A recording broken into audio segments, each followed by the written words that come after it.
That's another great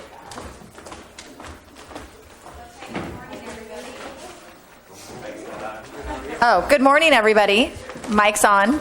I'd like to welcome everybody to the City of Morro Bay. Today is our regular meeting, Tuesday, February 9th, for the Tourism Bureau Improvement District. It is 9:01 for the record. We are located at February 11th. Oh, yeah, we are February 11th. I was reading this. I'm reading, so I won't read. I'll go off my brain. For the record, I'll establish that we have Jane Beeman, Aaron Graves, myself, and Taylor Newton. Charlie Yates will hopefully be attending. Hopefully he's just running late. But we did want to get the meeting starting. And I will go ahead and open it up for public comment.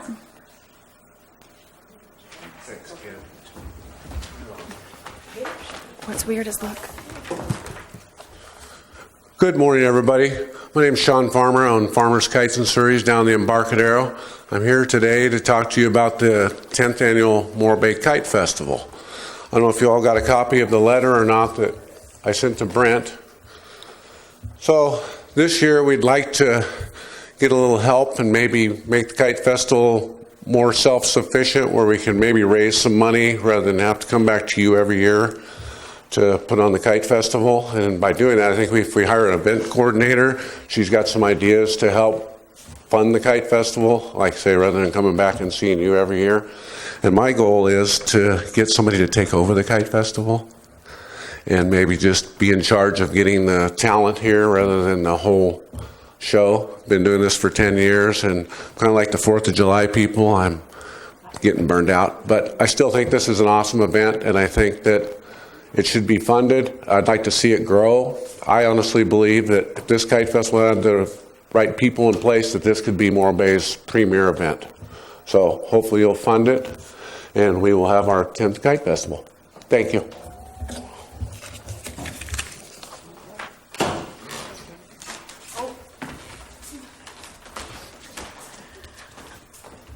Hi, my name is Jane Beeman, and I'm making a public comment on behalf of 3 hoteliers that actually emailed me and who want to remain anonymous. Why, I don't know.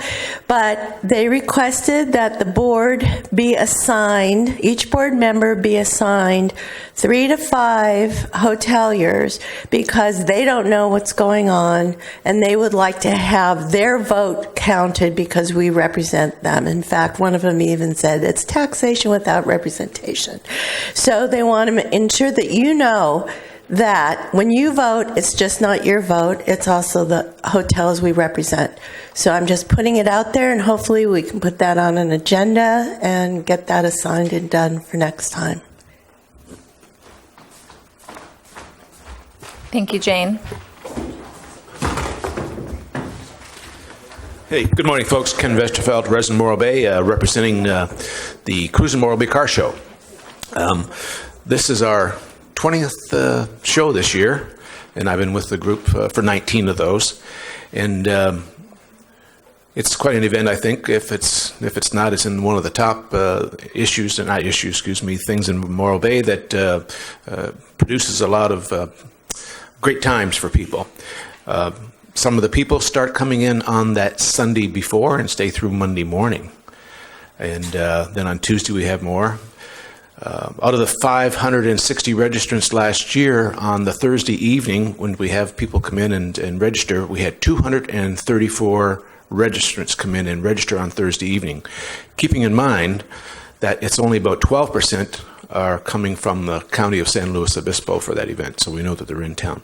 So we're here to request to see if we can get some funding, as you have in the last 2 years. It has really helped us out. Matter of fact, we were able to donate some funds to the city high school mechanic class, in which we're very, very appreciative of doing that. So if you can see in the forecast here to give us some funds, we truly would appreciate it. It is most put to a good, very, very good use, and we just appreciate it ever so much. And we did a survey here a few years ago in the hard times, and approximately $1,000 per car entrant is spent in the city, if you count all the way back when they start coming in on Sunday and all the way through. So we appreciate your support if you can do that. Have a good meeting, and I agree with Sean there. The Kite Festival is a pretty good couple-day event here for this town, and it's free to the public, and so you have to raise funds for that. Thank you very much. Thanks, Ken. Good morning. It's so nice to be on this side. I have to say, you guys all look great. You're super sunny and happy, and I'm Joan Solu, and happy Valentine's Day, by the way. Okay, so I just want to talk to you. I am a hotel owner here in Morro Bay, making an investment in my hotel right now, remodeling with, I know there's several other hotels going through remodeling, so that's great for the city and for our hotel community. I want to speak to you a little bit about your budget today in an apples-to-apples comparison of staffing for this current fiscal year versus the future fiscal year as proposed on the budget. There's about a $43,000 increase in wages and benefits. Apples to apples, you have an executive director full-time right now, a contracted sales manager, part-time hospitality coordinator, and a part-time administration. It looks like the budget is adding the hospitality coordinator to be a full-time person next year, so that is where some of your increase is coming in. I do know that it was a goal of the Bureau to be able to supply a healthy benefits package in the future. We were a startup, so we didn't really have benefits costs. So, of course, the benefits costs are going to grow a bit. It looks like next year there's going to be a full-time ED, a contracted salesperson, a full-time hospitality coordinator, and the part-time admin with an increase. No admin, sorry. I'm getting a no admin head shake from two staff folks over there. So, okay, so there is an apples to apples, but it's $43,000 higher. I'd just like you to look at the general fund allocation that's coming in. It's difficult to say whether that additional funding is a great value or not when you don't have job descriptions. So the first thing I'd like to see the board do is go back to staff and say, please help us develop job descriptions for all these positions with allocated time of the new duties that include economic development, the community-wide branding, and some of the responsibilities that are going to be coming in from the city. Once you have those, you'll be able to apportion wages out using some of the general fund money. You might want to set aside about $20,000 of that in this current budget to go towards those wages, and look at a future policy of maybe a third of the funding coming from the general fund and the other 2/3 coming from the bid funds to compress the hotels. Further, I'd like to see you have a quarterly budget review rather than just a mid-year budget review, and that would include allocations of funds into separate accounts and deposits for different measures that you'd like to take up, like advertising or events. I'd like to see a very, very healthy, robust budget for event funding, especially since most of our events are low-cost visitor serving in this community, meaning they're free, okay? So please support the car show and your Kite Festival. And then I'd like to see you look at Booking.com.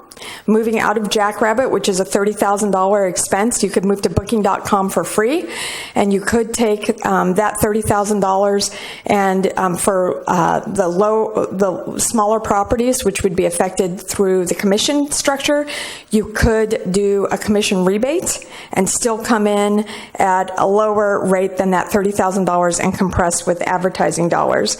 Other than that, I really would like to see a comprehensive job description for all the staff. And don't forget that Booking.com opens us up into those European markets. It's a worldwide distribution where Jackrabbit is extremely limited. Thank you. Have a good meeting. Thanks. Hello, my name is Taylor Newton, citizen of Morro Bay, business owner.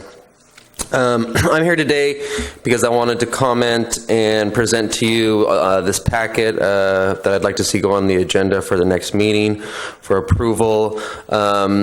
Each of you has it in front of you. It's on the Maritime Museum, and it's a huge project that has giant potential for marketing and fundraising. There's many layers to this, as you can see. So let me just give you my quick pitch. Let's see, September 28th, 1542, the San Salvador was the first European vessel to sail along the southern California coast. And as such, it is the origin symbol ship for San Diego, much as the Mayflower was the origin symbol ship of New England. This ship has been recreated by the San Diego Maritime Museum, and we are proposing for that ship to come here to Morro Bay and be part of our Maritime Museum. And this packet breaks it all down for you. And it would be a great way to raise funds to build the first building for the Maritime Museum, and it would be a great way to have a multi-day event in Morro Bay based on this ship being here. And the ship will be coming from Old Town Sacramento. It'll be coming here, which gives you not only San Diego market, but also the Sacramento market. And it's brand new. It's the newest tall ship on the coast, as well as the oldest tall ship on the coast. So, read the packet, and I would love to see us on the agenda for next meeting for us to approve this. Thank you. Any further public comment? Okay, seeing no further public comment, I'll go ahead and close public comment. So all with public comment, so a lot of these are events and funding stuff that we can't act on necessarily.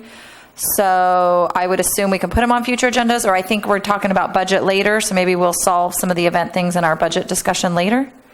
Does that seem like about the best? Okay, because I know we can't do anything on public comment. So I thank you guys, and I will just personally say it's great to see all the events out. We know what a huge, how much the events impact the entire city of Morro Bay. So I definitely say that I think we can make this all work. We just have to get through the fine-tuning of how we logistically do all of that. So Just one quick question for the mic. Do we still have to obviously fill out a form and et cetera? Like we did? we're going to talk about that in our budget because it is a little different this year. So I would probably say hang on to that. I'd hate for you to fill out all that paperwork and then we do something different. But I know that today we're going to talk about events in our budget. Because I know every year it's been a little different, and I know I know we will support those events. It's just a matter of how logistically we go about doing it. Thank you. Yeah, so, and we know, I think everybody up on the board knows how important events are to the whole community. So we just have to figure out the logistics of getting it, but we're here for you, so we'll get it figured out. Thanks for all your hard work, guys. Okay, so, to keep us online, next we move into, since there's no further public comment, we'll move into nomination and election of members for chairperson and vice chairperson. We need to, per our bylaws, choose chair and vice chair. I'll look at Sam, who's grabbing the... Yeah, just for parliamentary procedure. So the procedure is anyone can nominate anybody else. You do not need a second for a nomination. Someone can decline a nomination, but from there you're good to vote. No seconds needed. And for clarification, they do need to be hoteliers per the current bylaws. Okay, so then I would like to nominate Michelle to be the chairwoman. Chair. Okay.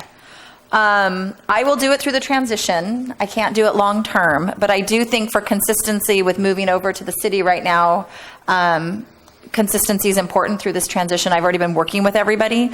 I've got a trillion things on my plate right now, so it has been a lot. So I won't lie, I don't know if I'll be able to commit for long term, but I will commit to short term. So I'll just, being that said, I will accept it for the short term. And I nominate Aaron for vice chair. Aaron, no second needed. So will you accept vice chair? Otherwise, I'd be seconding. It's an easy job, vice chair, but you're going to have to work a little harder than some vice chairs because I've got a lot. We already talked about this at a meeting. Yes. If I gave you my laundry list, it looks a little longer than yours.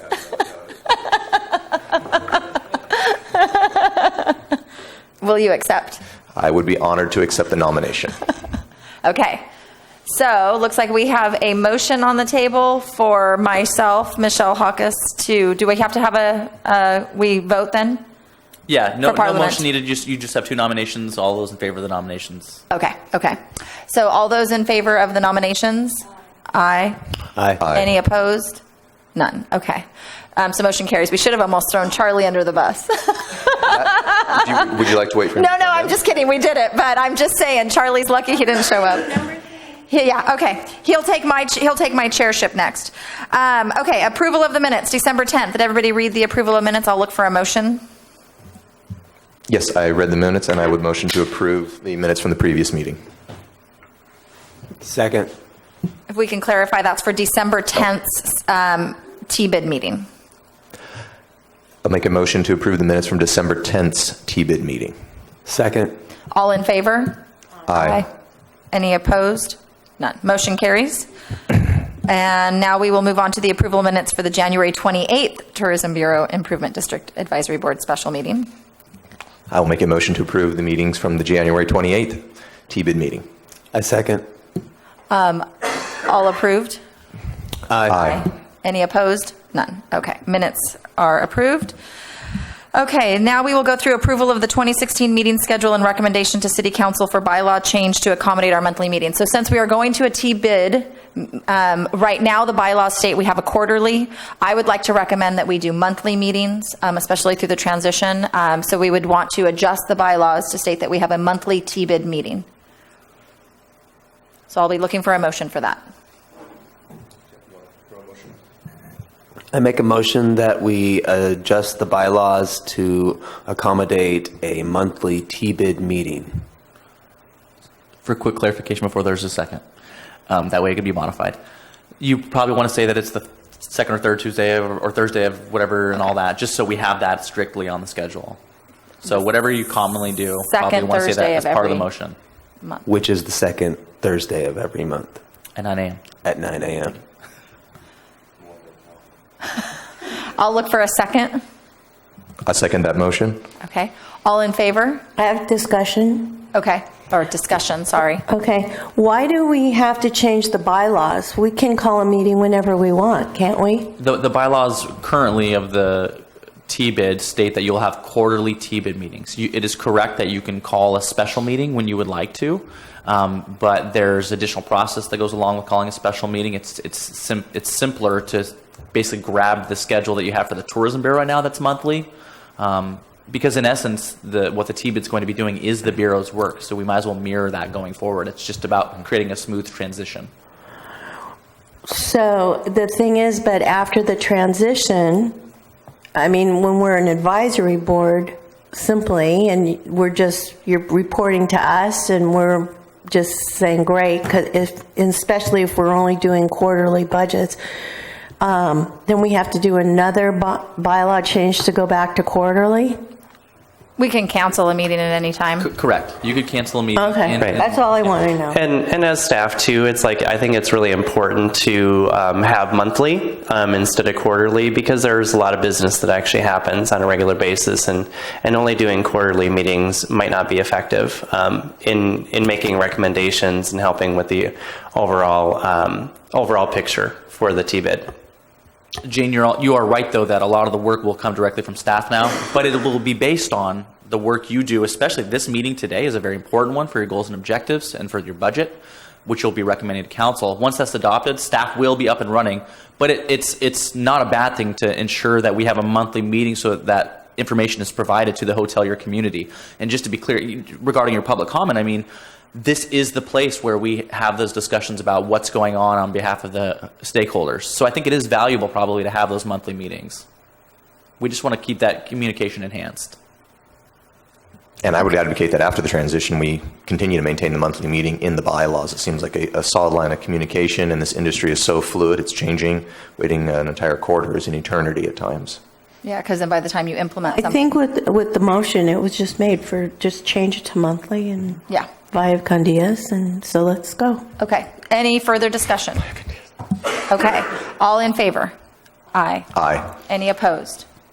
None. Okay. Motion carries through 4-0. Okay, so we will move to the monthly meetings, which is pretty much what we're doing now. it's just more of a housekeeping issue.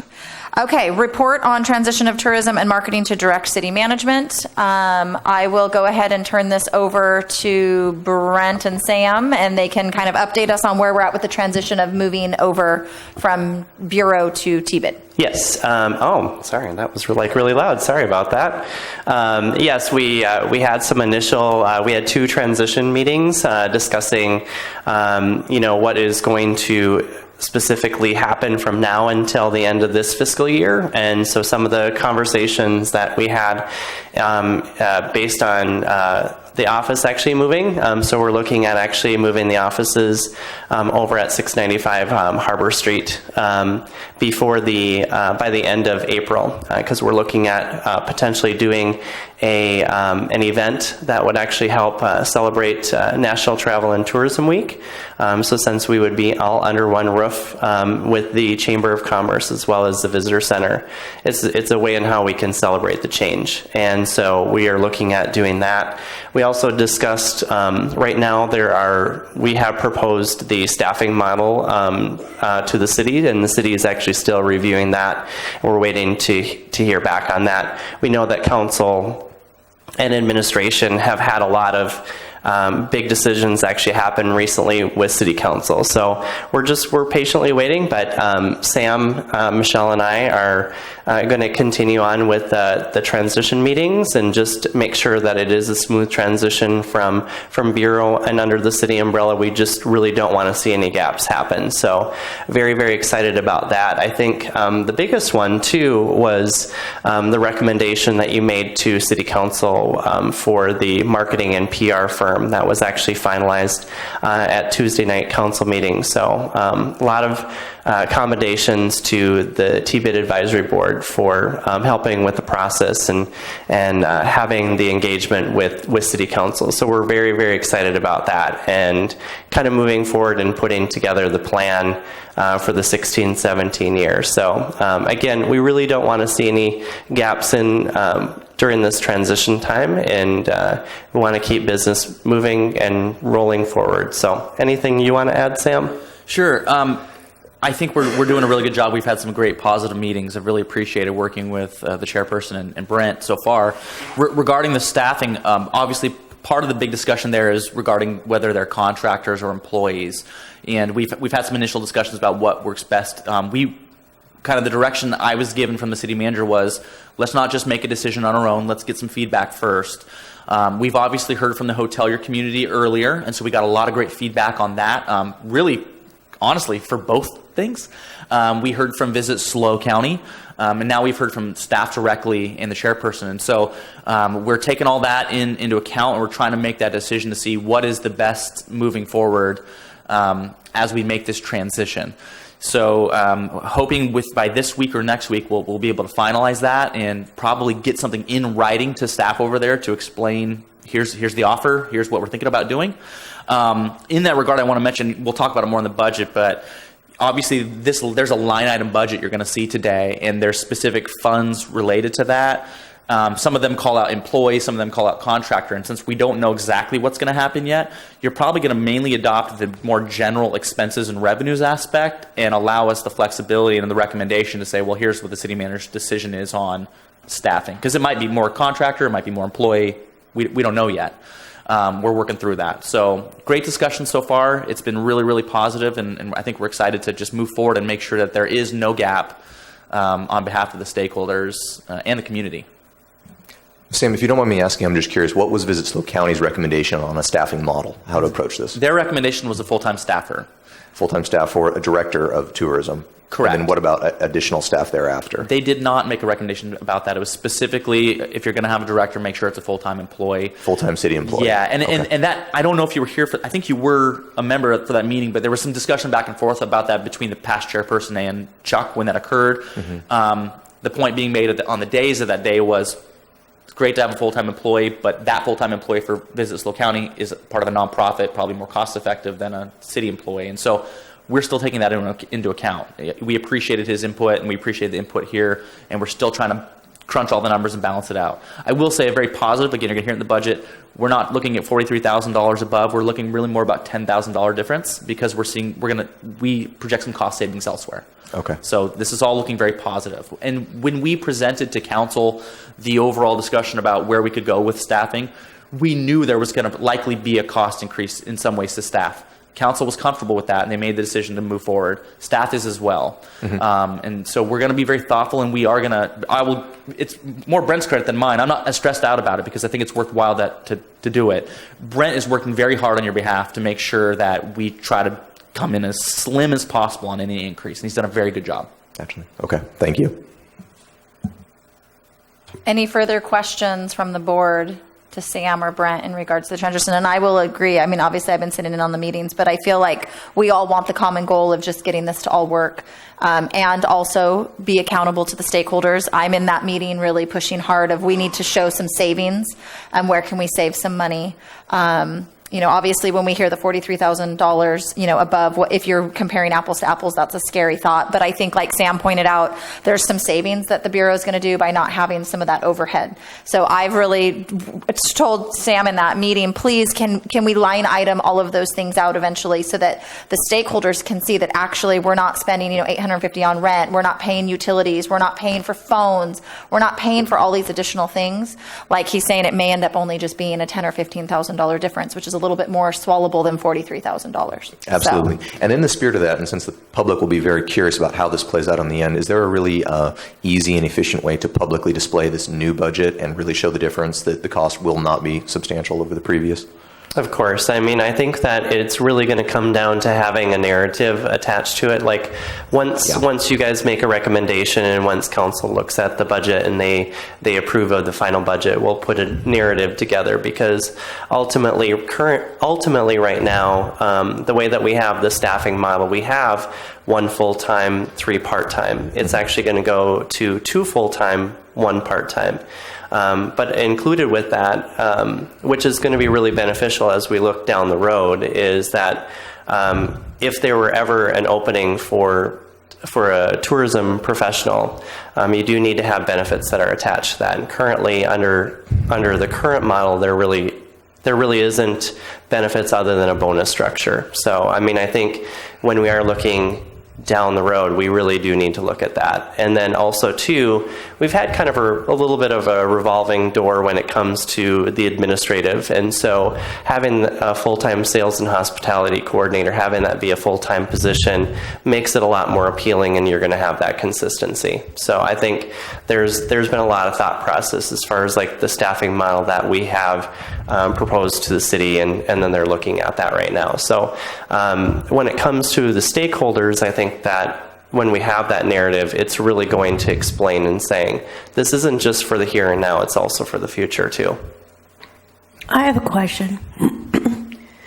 In the new model, who hires? Is it the city that makes the hiring decision? Yes. Okay, So we would make both either a contractual decision or a hiring decision. Right, okay.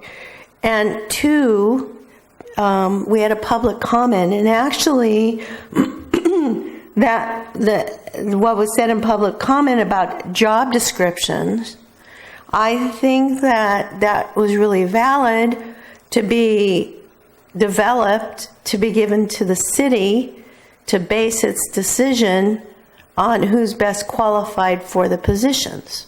So just to clarify really quick, we have a resolution from the city council adopted in place that says that the existing staff will be offered a position, whether it's employment or contractual. So the initial staff will be offered, the current staff will be offered positions. We don't know if everyone will say yes yet. We're still working through that. Regarding job descriptions, we probably will wait until we finalize whether or not we want them to be contracted or employees before we develop a job description, because in a contractual situation, it would be an actual scope of services as opposed to a job description.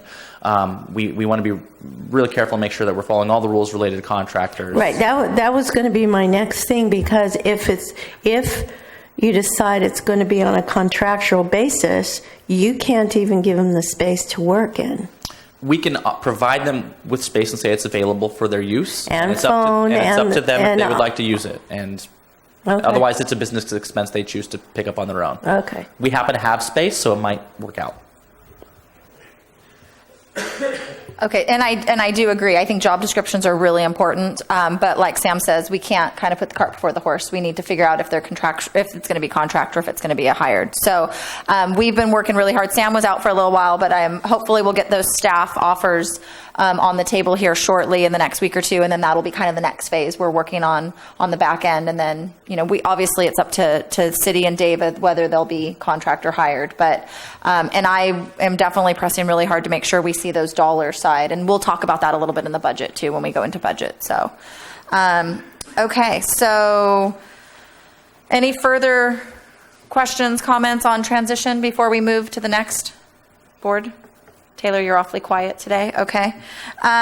Okay. So, and we really thought it'd be exciting to, I just want to back in. I will give Brent big kudos on this one. I loved how we wanted to make a big deal about it with the National Travel Tourism Week. I think that's really exciting to turn something that's been a little painful over the last few months into something very positive and be very proud of what we're doing. So I think that's an awesome little way to have us all come together as one. So, okay, moving on. Notice of Tourism Business Improvement District annual stakeholder meeting. There has been some discussion about changing the date to Thursday, April 14th at 12 o'clock. So that is before us right now on changing to April 14th. I can kind of turn that over to Brent. We just thought March might be a little too soon, being that we have to get the goals and the budgets and everything going. That's next month. So are we prepared for that? So I'll turn it over to Brent and see if he has anything additional on switching that date. Thank you, Michelle. Yes, it really boils down to a lot of the decisions that are being made today, and we definitely want to allow enough time and thought process when it's coming to the budget and when we're looking at the goals and objectives, and also the market tiers. But bigger than that too, since mental marketing was actually finalized on the 9th, we do want to allow some time to sit down for planning. So that way there's a lot more time that we can give them on helping develop that executable plan that's going to be happening for the 16-17 season. Currently right now we do have a planning session that's going to be happening next week. Sam is going to be involved with that along with the team with mental marketing. We're going to be discussing the general overall plan, look at all of the goals and objectives, the budget, etc., and make sure that, again, that we have a very thoughtful and executable plan that we can communicate not just to stakeholders, but also city staff and city council. So it was a very aggressive thought in trying to have the stakeholder meeting in March, but I know that there are some agenda items too that if we do have the stakeholder meeting next month, those things will have to wait until April, and I'm just really afraid that some of the events are going to lose out. I just think that we do need to have a little bit more time. So I am actually making a recommendation that we move the stakeholder meeting from March to April, and I'm hoping that I will get the advisory board support on that. Okay, any discussion on that? Jane, Taylor? Jane? No? Aaron? Is there a benefit to being on a weekend where more people maybe have access to attend the meeting versus a weekday? What we're doing different this year, Aaron, compared to the last 2 years, is that we are actually going to be moving the stakeholder meeting from being a morning meeting to being an afternoon meeting. We're finding is that with the communications, especially the email communications that we're sending out, as well as when we're actually calling properties, that we find that the noon to about 2 o'clock is really kind of that prime time where people have a little bit more freedom, because doing the breakfast and the checkout and all of that usually happens in the morning, and then the check-in usually starts at about 3 o'clock in the afternoon. So we just really want to see a lot more of the lodging engagement, and I just really feel like having that, moving it from morning and doing an afternoon is going to be very beneficial. I did extend an offer to Rachel Lowe, who has accepted the position, temporary contract position for sales and hospitality coordinator. And one of the first projects that she is going to be working on is introducing herself and hand delivering invitations for the stakeholder meeting to all the lodging properties. So that way we're assured that there's a conversation that's going to be happening, and really just trying to engage and get more lodging at the table. It's really important because, as Member Beeman had discussed in public comment, there's a little bit of a disconnect. And I think one of the things that this advisory board should be thinking about too, as we go into the next fiscal year, and we can be discussed and put on the agenda, is perhaps even looking at moving the time of this meeting. So that way more lodging could attend if it happened to be an afternoon versus a morning. So I think we just have to look at that as general overall. How do we engage the assessed businesses that are paying into the T-bid assessment? Yeah, Taylor. I have a comment on that. Excuse me. I think it's a great idea to move it to April 14th because there's some events we need to talk about. But I wanted to make a note that on a personal note, I work a lot, and if you were to change the meeting to 12, I'd have to consider pulling myself off this board. I mean, not this one meeting, but all of the meetings. If you were to change it to an afternoon, it would greatly affect my business. I have a question. Thank you, by the way, for that. The small hoteliers that are owner-run, if they don't have the ability to always attend meetings, which is why they aren't here. But if you can have somebody go to them before the invitation, like to Gray's Inn or to Anderson Inn or to Marina Square, and make sure that the time of 12 to 2 works for them, that would be great. I know that in my small hotel, the morning is better because I can get somebody to cover me. But just because I have somebody moving in at 3 o'clock doesn't mean I have to, my rooms have to be inspected and all that kind of thing. So if you just do that one little extra step, that would be great. And then when they get their invitations, they're prepared. One thing we've done, stakeholders meetings, we've done it in the afternoon, and I do think we've had a great turnout for lunchtime. A lot of people can try to get away from lunch. One thing we've done in the past too are some surveys. So maybe we could do a survey and ask the hoteliers and send the surveys out to all the hotels and ask them about timing. It might be a great suggestion. For me, it's half dozen one way, half dozen the other. So, I mean, me personally, 9 or 12, it's the same. Okay, so do we need a motion then I guess we need a motion. I'm looking for a motion. Let me reword that. I'm looking for a motion for us to change the date to Thursday, April 14th, the annual stakeholder T-bid meeting. I make a motion for us to change the annual stakeholder meeting to April 14th, 2016 at 12 p.m. And I second that motion. Okay, any further discussion? Do you want to make the time to be determined at this point in time so staff can actually do a survey, whether it be a morning or afternoon? I was thinking the survey was more on our meetings. Sorry. Oh, okay. I wasn't talking about stakeholder meeting. I think a 12 o'clock stakeholder meeting is great. I think a luncheon, most people will try to get away for lunch. So, sorry, I meant surveys for the meetings. Yeah. So, no, I would leave the motion as is. Okay, any further discussion? All in favor? Aye. Aye. Any opposed? None. Motion carries 4-0. We will have it, and I believe that will still be at the Inn at Morro Bay? I'm going to just double check on the availability. Okay. But yes, it would look like it would be at the Inn at Morro Bay. So he'll get back to us on that. But everybody mark your calendar, April 14th, 12 o'clock. Okay, we're moving into now, okay, boys and girls, now is when we get into the hard stuff, so let's try to stay focused. We're going to move into the discussion and recommendation regarding our 2016-2017 budget. Brent has provided everybody with a copy here of the current budget. Hopefully everybody's had a chance to review that. What I'm going to try to do is keep us focused and keep us going from one to the other, because this is kind of where we end up doing our hard work. Either end of me prefer to go first. Jane, I see you have notes, so I'm going to start with you down there at the end, sweetheart. So what I'm doing is commenting on the budget. Yes. Okay. May I chime in? Yeah.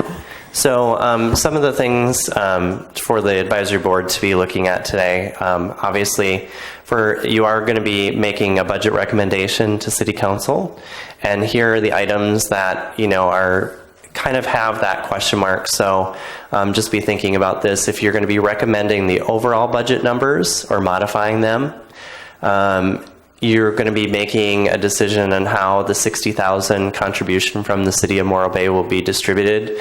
Currently in the budget, it is actually distributed with the payroll and salaries, $10,000 in that area. The regional marketing grant support, $25,000, and then the balance is in the event grant support. You're also going to be looking and reviewing the financial reserve and deciding whether or not it is necessary under the city umbrella.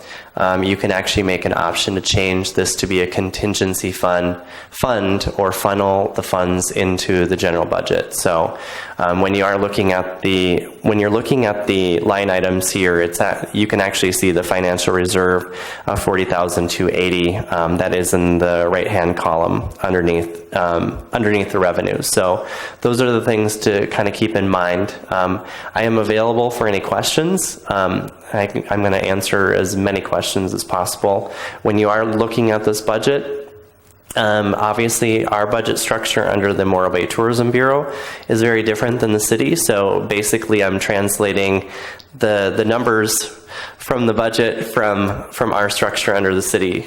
So if you do see a more detailed line item that you want clarification on, definitely do so. So one thing too, I'll just give a little mini history. Jane, you might remember the Bureau Board had set up a financial reserve. And the reason we had done that is we were a business. We were a nonprofit. And so we wanted so much dollars allocated to actually having a reserve. 5%. Okay, thank you. I don't remember what our policy was. So obviously now that we're under a city, I think it's a little bit different. We may want to go with like a contingency, so old school days when we were TBID, before we were a nonprofit, we had a contingency. It was kind of like a fire sale. All of a sudden, an ad agency comes to us and says, hey, I've got this really great, article, or, you can place this ad for really cheap, and we would pull it out of that fire sale. So that's something that now that we're going to the city, I definitely would recommend we look at that, because we don't necessarily need a financial reserve now that we're under the city wing. We don't have a responsibility of shutting down our own nonprofit business. The city gets to take that on if something happens, in essence. So, I just want to point that history out, because I know that's a big chunk of some dollars that we need to look at and figure out what we want to do with. Madam Chairperson, if I may, really quick. Brent had a slide earlier that really showed the high level kind of amounts of where the spending is, and you also see that in your packet. That's really what you're considering today. Going through line items is important to ask questions and all that. But it's hard for us to get really explicit when we do that, when we adopt a budget. The line item is really what staff puts together inside our budget document overall. It's not usually something we bring forward, but it's important for the hotel stakeholders to have this information. And so you're getting a lot more detail than we typically would bring out at a public meeting, which I think is wonderful. But I just want to be clear, what you're going to be considering today are those higher level figures on the right-hand side.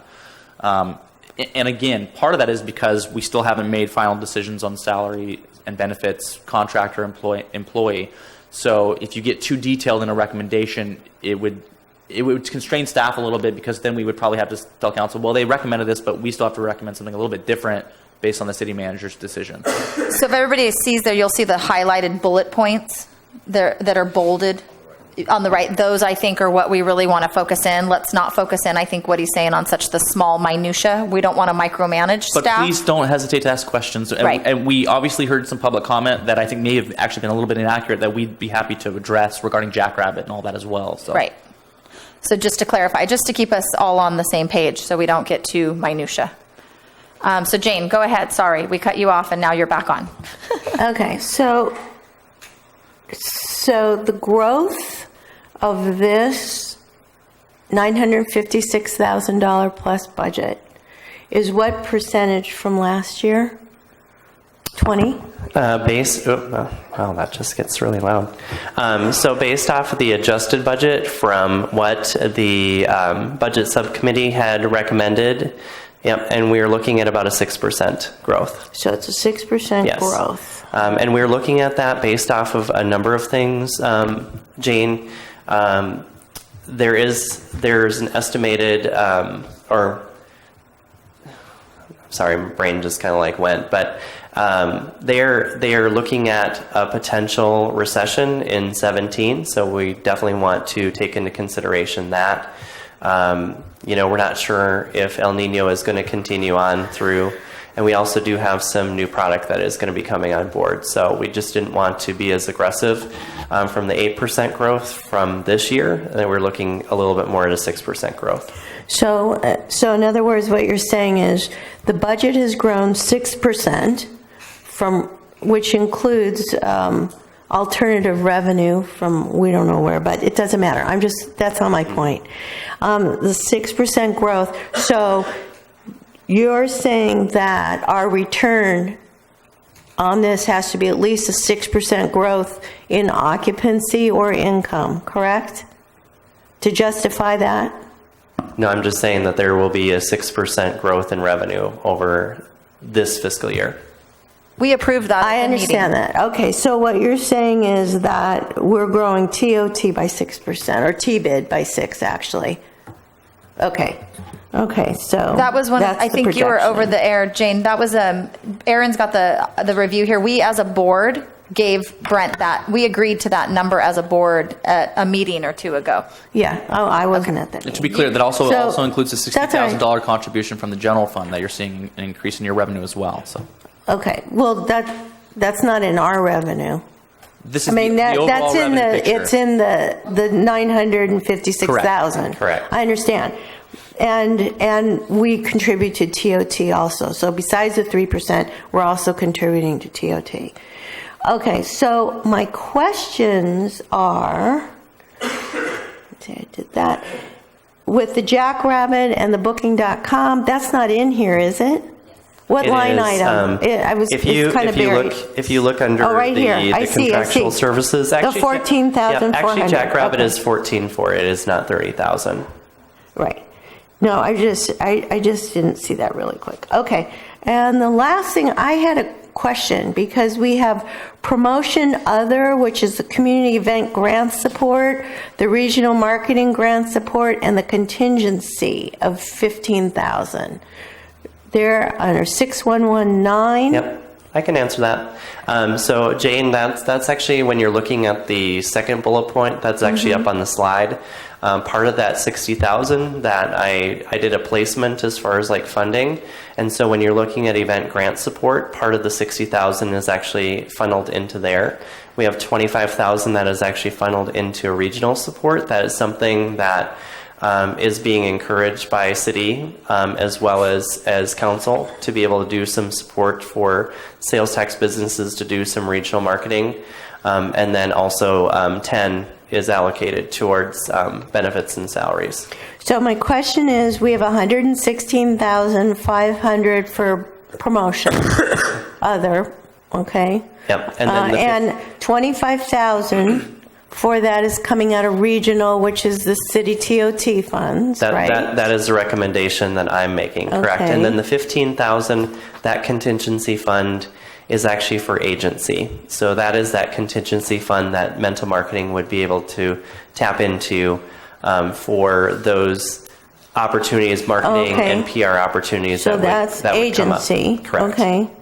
And so the other 60,000 community event grant support, that 60,000, okay, so that 60,000 could be the same 60,000 that's up on top for the city contribution, except that we were just told that that's also into professional development and stuff like that. So are the $60,000 for community event grant support, that's coming out of TBID funds, correct?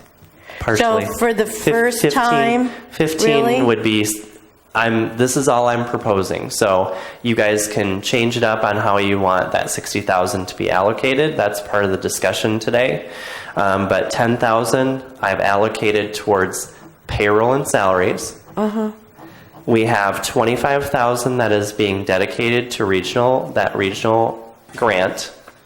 and then the additional, the remaining 15,000 would be going into the event grant support. But you guys can move that around. If you want to do a third, and a third, you can do that. That is a part of the discussion today.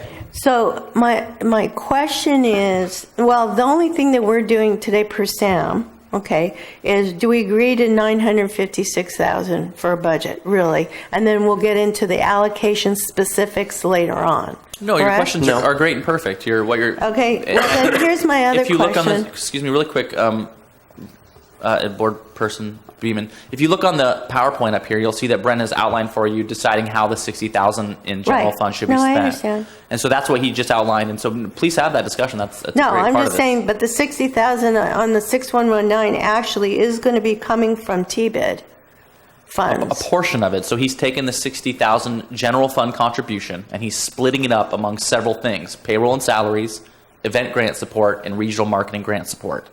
So the 60,000 you see there for the event grant support is partly includes the general fund contribution, 15,000 of it. Yes. As Brent outlined. So, is your question, how much total are we putting into promotion? How much of the 60,000 is coming out of TBID funds? TBID. How much out of the 60,000? Mm-hmm. Well, it would be 45,000. So 45,000 is out of TBID. So basically, the 45,000 we should really look at when we decide to do that to support overnight stay events. That's what we're proposing in the goals and objectives. Okay, right. Okay. So there was that. My other question is: have the hoteliers seen this? No, that it's for discussion today, but the Okay. hoteliers will actually receive Okay. a copy of the recommended proposed budget.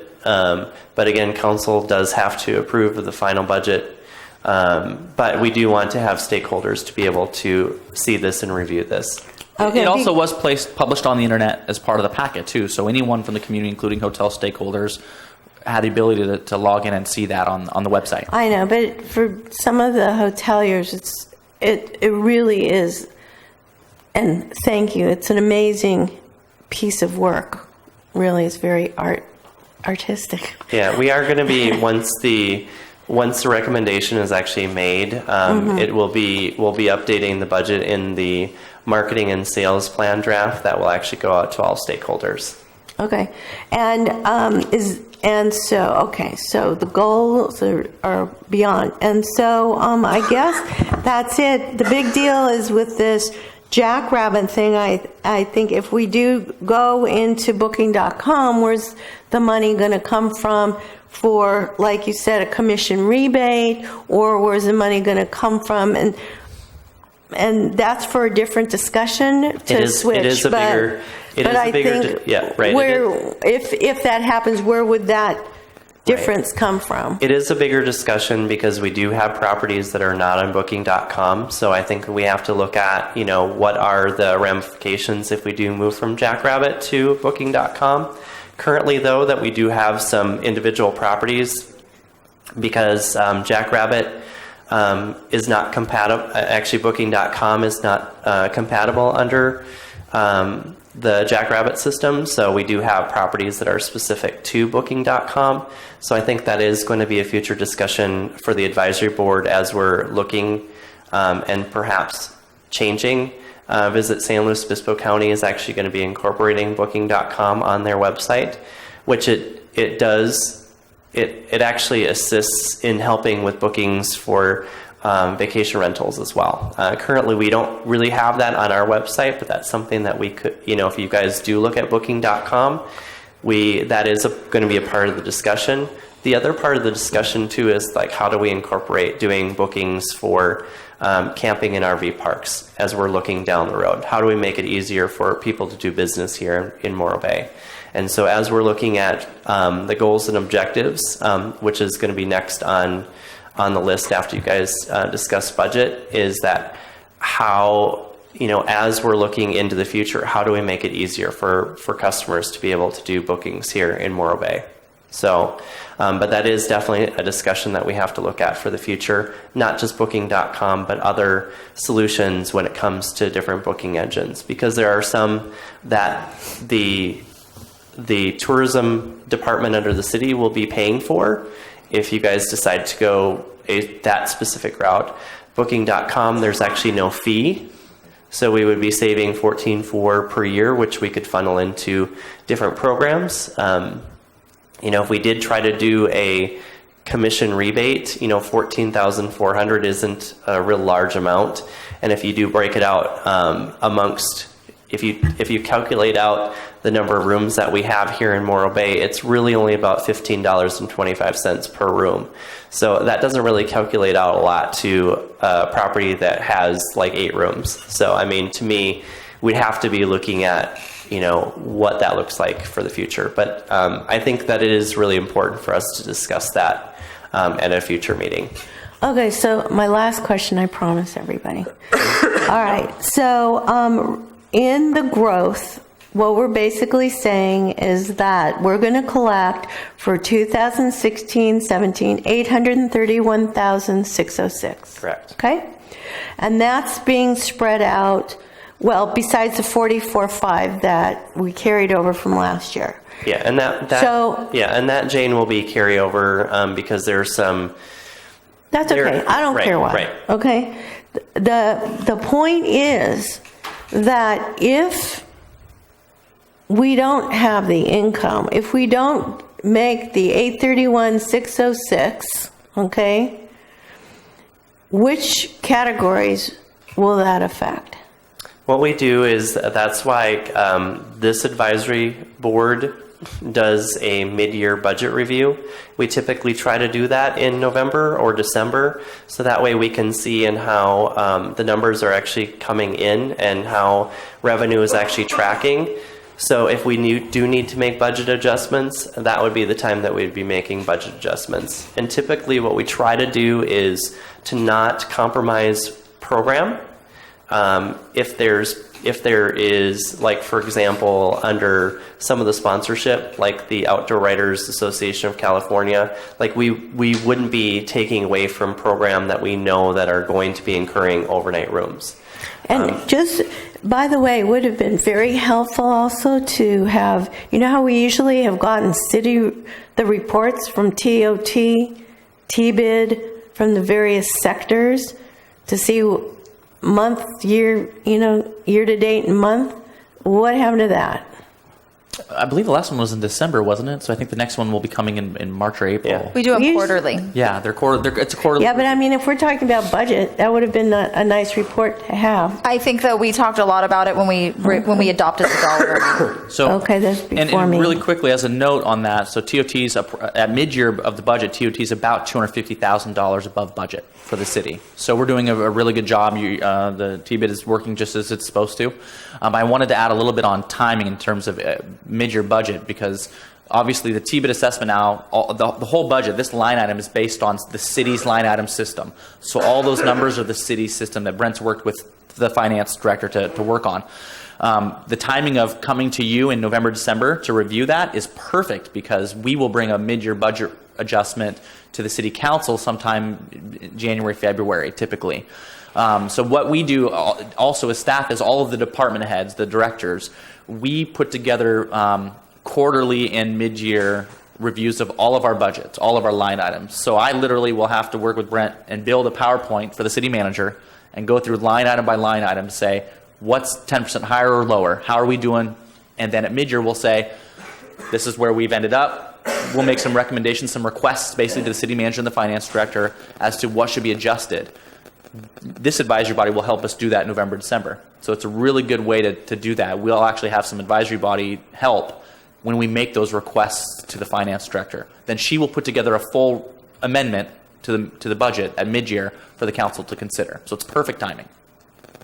Which, if you remember, that was one push we had last year, is we had really pushed the city to go off of some of our recommendations, because they were they were able to adjust their budget and go a little bit more off of what we were recommending off of versus what they were. So obviously now it'll all be a little bit more internal, so we'll probably be a little easier even. But I remember last year we had really pushed for that as well to try to help the city gauge their budget numbers better. Okay, so Jane, any further comments or anything? No. Okay, Aaron. Thank you, Michelle. Brent, we had established a subcommittee to sit down and look at wages and so forth. And I realize that that also needs to be in conjunction with the city. And Correct. It sounds like Sam and Michelle have been kind of aggressively looking at all of that.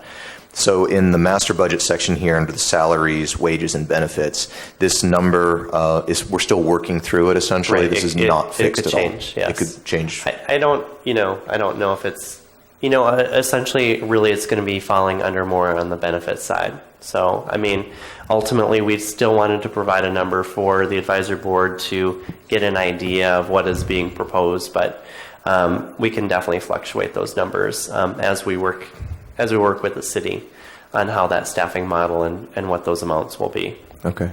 What do you think the timetable will be to kind of crunch in on this and hone down on these numbers?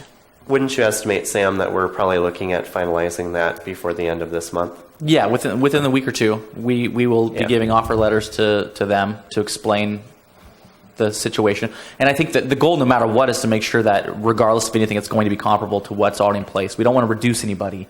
But there have been recommendations that do some increases that, the professional staff here believe will be beneficial. And so we're taking all of that into account to make sure that we find the best system that fits Morro Bay. And if there are some increases, it could be to incentivize staff and have greater performance, and we'd see a good return on that investment. And you'll see that in the line item here, you'll see $10,000 kind of incentive package for the sales manager, for instance, based kind of commission based. So that's in here. That's wrapped in. Right. Which is a great thing. We need the staff out there to be truly motivated, Exactly. and sometimes Exactly. money talks. It really does. The financial reserve, Michelle brought up an interesting point here. Currently, we have budgeted in the financial reserve of $40,280. Correct. Being entrepreneurs and independent business people, we always have a financial reserve. But the idea is intriguing. Do we want to actually put that in an advertising contingency fund for any last minute things? I guess open for discussion and thoughts. Yeah. Which direction should we take this? It is kind of a recommendation that I would make in making sure it doesn't have to be 40,800. Okay. You guys, the advisory body here, could make a recommendation to incorporate and recommend a policy to council that there might be a percentage of the budget that would actually be reserved for contingency. But my recommendation is that you look at those dollars and figure out if you want to make the whole 40,800 as a contingency fund, which would be added to the 15,000 that also could be accessed by the agency. You could reduce that amount, or you could funnel all of that within the general budget.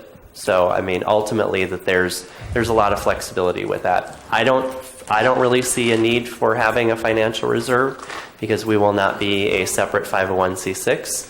But I do see that, especially this fiscal year, our contingency is tapped out. I mean, we have no contingency left.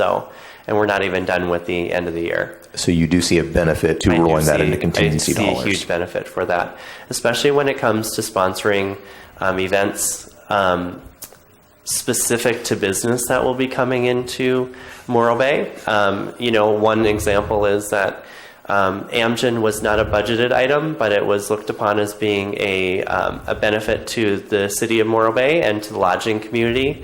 We've also had some other opportunities in helping sponsor media. We're seeing a larger increase in the number of participation and partnership in between Visit California and Morro Bay. We have actually an Australian fam that is looking at coming in yet this year, which we didn't budget for, which we're always going to try to find those dollars to help support. With those media fams coming in, it's very, very key for us and for our future. So, I mean, ultimately, if you had a contingency that was healthy, we would definitely be using that for those pieces of business that we know that are going to benefit Morro Bay directly. So rather than robbing Peter to pay Paul, Exactly. when these contingency Right, events come up, let's establish the money now. Right. Does 5% seem, because that's roughly where we're at right now, we have 831,000 in anticipated revenues, 40,000 in contingency, so we're about 5%. It's 5%. The policy was actually taking 5% of the assessed funds. So it doesn't take into consideration the other funds that are there. Correct. Okay. No? Taylor? I knew it. I saw your notes. Okay, so I have here are my notes. The first thing that it's a question that I need to have help with. If we were to make changes in the bid so that the vacation rentals, the camping, and the RV parks were paying into it, which I believe they're not, and that would be something that could change after the April review, I believe, would that increase our bid revenue, which is projected at $831,606? Do you want me to just go through all of them, or do you want me to do one at a time? I mean, it definitely can. I think, it is a much bigger discussion. It does take a lot longer period of time. So we probably won't see that being reflected in this specific fiscal year. I know that there are some discussions as far as like other bids for the future, but I think that's really more not this fiscal year, but more in the next fiscal year. So, I mean, ultimately, like the vacation rentals and the RV parks, it takes about an 18-month process for that to go through the process to make that happen. And, we will not be seeing that happen like within this specific fiscal year. So that will not be impacting this budget. But we do need to look at a little bit more broader, because we are going to be under the city umbrella. And so as we are looking at marketing and PR for the future, we do need to take into consideration that if you guys adopt and recommend the goals to council, that some of the goals are actually a little bit more broader. It's impacting the overall city TOT, which the RV and the vacation rentals do pay into TOT. They don't pay into the TBID assessment. So if you guys do make a recommendation and you make that recommendation to council, just know that really is going to be a part of that discussion.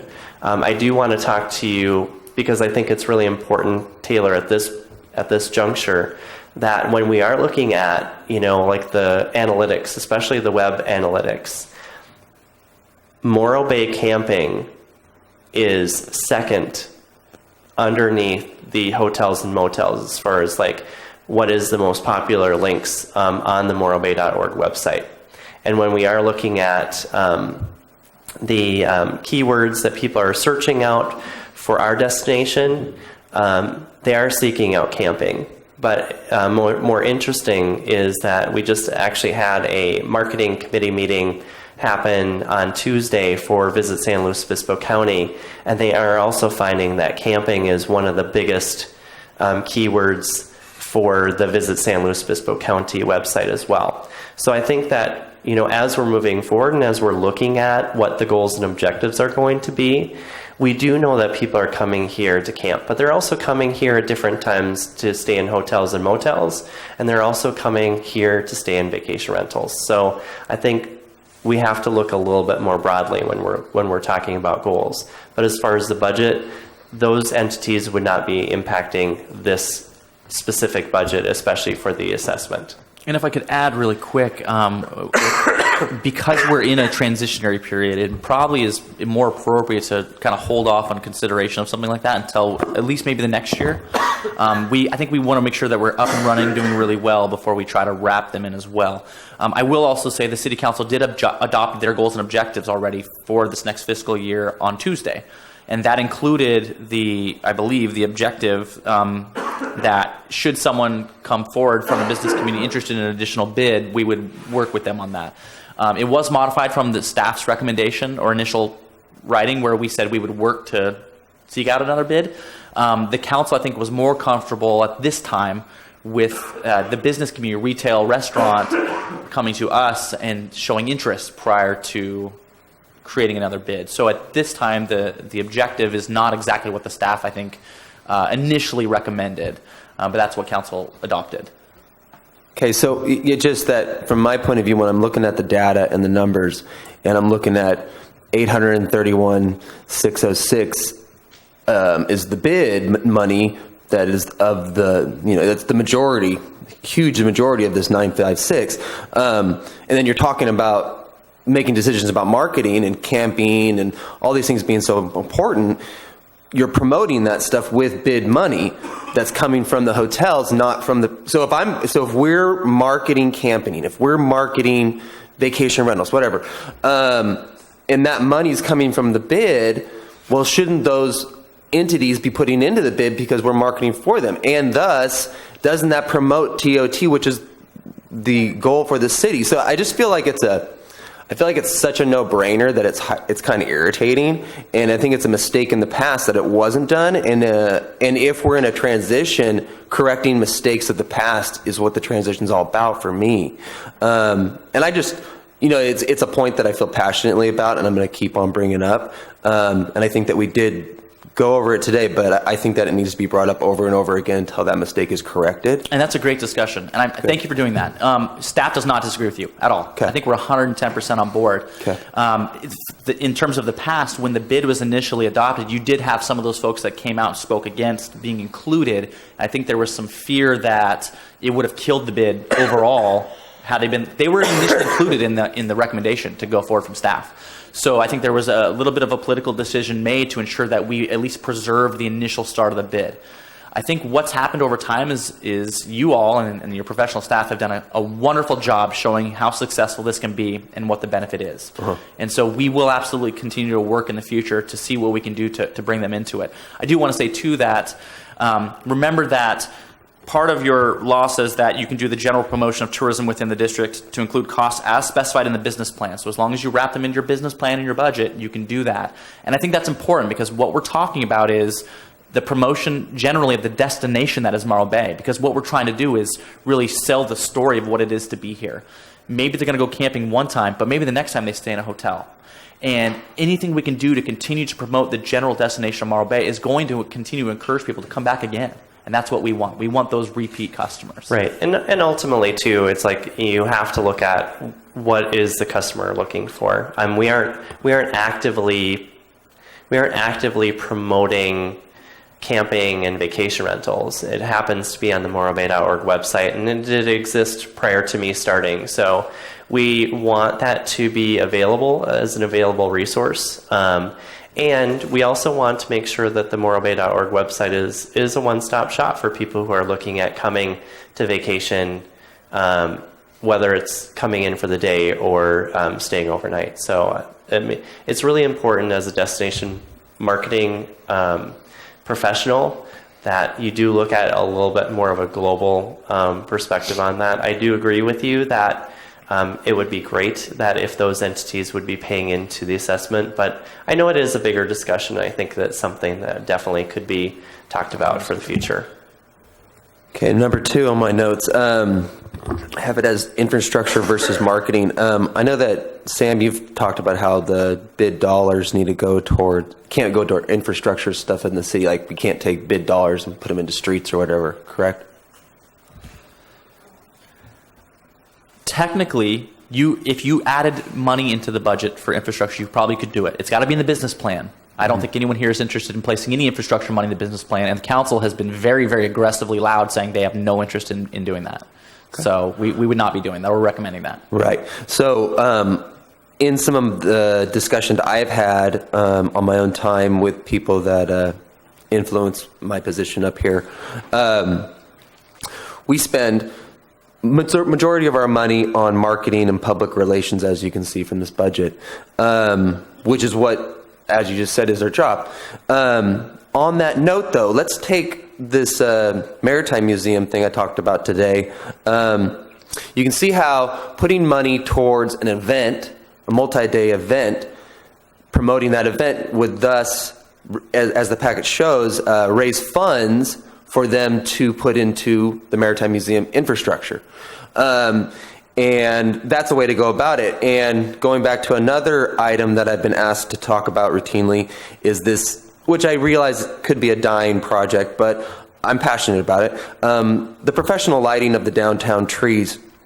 You can see how that could be considered an infrastructure piece, but from my point of view, putting money into a project like that is really about advertisement and about beautifying the downtown area in the nighttime where it would benefit restaurants and hoteliers. And for me, even though you might be able to describe that as an infrastructure, for me, it's a marketing. And I think that when we're looking at dollars, those kind of items need to be considered more in our future. And I know that some of the people that I've talked to have wished that some of those dollars could be shared towards those kind of things to look into the future. Can I just keep on moving? Number 3. So this one's a small one that I keep on trying to bring up. The county marketing through events. I've learned through the event industry that events are very beneficial, not necessarily for the event to be successful, but for the ripple effect of that event in the community or the county, or more so in marketing. For example, Savor the Central Coast. Even though Savor the Central Coast usually loses money. This last year, I think they made $12,000. Usually it loses money, but it brings in millions of dollars for hoteliers, restaurants, tourist dollars spent in the area. And I think it's really important when we're talking about looking at events, especially when you're looking at a budget where we're spending nearly $1 million on marketing and public relations and $60,000 on events. Huge difference. That events have huge potential. And I personally find it frustrating to see that an event such as Savor the Central Coast, which was so globally recognized from my point of view and brought in so much money to the county, now we're just going to kind of, from my point of view, we're sweeping it under the rug and it's kind of like a lost thing this year. What about all that money that was brought in, even though the event, I didn't make a bunch of money at the event, but all the money that the county made, I find that frustrating. And I think that when we're talking about events and budgeting money for events, we need to look at the bigger picture of what events do. And from my point of view, $60,000 isn't enough. I feel like we need an event coordinator. I don't think you're going to get an event coordinator for less. A professional event coordinator for a year, I think it's going to cost you anywhere from $70,000 to $90,000. And on that same note, I think that research is very important in this business of events. And $5,000 for research in the budget seems small to me. And I know that we've talked in the past about some people not really appreciating research or feeling that marketing is more important. And I don't disagree with that. But for me as a scientist, research is hugely important for the intelligent person looking into the future, because that's how you predict things. And I do think that I would love to see us talk more about having events be more than 60,000 and research be more than 5,000. And that's all I have to say. So Taylor, I wanted to address the research portion. Visit San Luis Obispo County is doing a lot of investment with research, and we're actually partnering with them. And so they're actually taking the bulk of the costs for research for the county. And we actually have the opportunity for Morro Bay to participate in getting information specifically for Morro Bay. So when you see that number at 5,000, the reason why it is at 5,000 because the participation is going to be more as a county with relation to getting information specific to Morro Bay.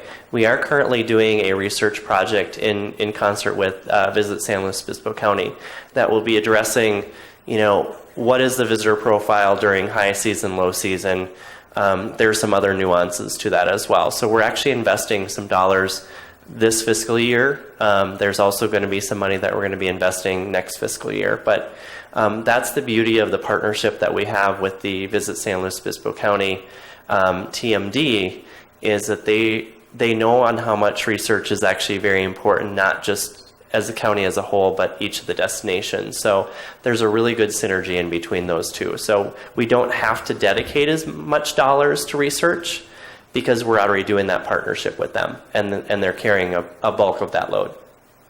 And Taylor, I wanted to comment on both tree lighting and events really quickly. I think that politically, the tree lighting is considered infrastructure at this point, and is probably just kind of not something that, what I've gathered so far, is an interest of the hoteliers at this time. But I'm going to start being a broken record a lot at these meetings, because what I think I hear from the council and a lot of the general community and my boss, and probably me as well, is we want to continue to find other ways to promote the destination of Morro Bay. And when you call that tree lighting marketing, fully 100% agree with you. That's why I was interested in, and why I had made an initial recommendation that the council's objectives regarding other bids, because I was hoping, I feel like we have a lot of money for marketing promotions right now, just as you said, but what we're lacking is maybe another bid that could help with that infrastructure. Because it's awesome that we have a quirky and quaint town that people want to come to, but they're not going to want to come here if it's crumbling. And we could do a lot of beautification and whatnot, the tree lighting and benches and just other stuff that retains the quality of the product, but puts a little bit of lipstick on it that maybe we're missing because, frankly, the city doesn't have the funding. So we're going to keep working on that from a variety of ways, and from our economic development strategic plan to see what we can do. I am working with Walter Heath and Morro Bay and Bloom to see other opportunities for the tree lighting at this time. We're going to keep working on it. We're not going to stop on that at all. For events, I think the city is 110% on board with you there too. People come here because they just love Morro Bay and they want to visit or an event. And the TBID has a history of supporting certain events that are multi-day that bring in business. And the city wants to continue to do that. And it's very obvious that we have opportunity for shoulder season and midweek to continue to build that. So what opportunities do we have for new events that can help do that? And so we're constantly looking at that. Brent's constantly looking at that. I almost want to do the Sustainable Seafood Festival now that he's brought that up with the RFP interview. It's this big and it's exciting. But those events, that event is building the destination. It's marketing the destination so people want to come here. And so I think everything you're saying is something the city fully agrees with. This budget's a little tricky because we're in this transitionary period. I think that there's an opportunity over what the city's projected as a kind of a 5-year period for $300,000 in general fund money to come into this budget eventually to do more with events, and that event coordinator is something we talked about prior. We want to be responsible with the contributions we give from TOT. I think this is new money coming in, and I'm really excited that we're able to do it. The finance director almost had an aneurysm when she found out we were proposing this, but it's exciting that we can do this, and it's because of the work of the TBID. Every time you increase the TBID assessment, you're increasing TOT, and it's allowing us to invest more of that into the marketing of the destination that it's Morro Bay. And then also, too, I wanted to, the touch point when you're talking about the funds for events, please note, too, that this dollar amount can be a placeholder. So when I was developing the budget, obviously we know that there's some fixed costs, but there's money that we can actually funnel around as well. So it is open for discussion. It doesn't have to stay at 60,000. It could actually increase if you choose to make that recommendation today. So just note that the 60,000 was a placeholder because 60,000 is what the event support has actually happened in the past over the last number of years, which has actually helped impact a number of different events here in Morro Bay. We are seeing some events actually kind of die out. Which sometimes that is the evolution of an event. As people get burnt out, and sometimes, but there's new events that actually come into play. When you are looking at the advertising sponsorship, you can look at that too and saying, there are some advertising sponsorships that's related to more professional events. And what I mean by professional events, those are the conferences. That's the media. Those are those types of things where we can specifically track those numbers that are coming in and what impact that's making. The 60,000 is specific to community events, but again, you can actually make a recommendation to increase that number today. So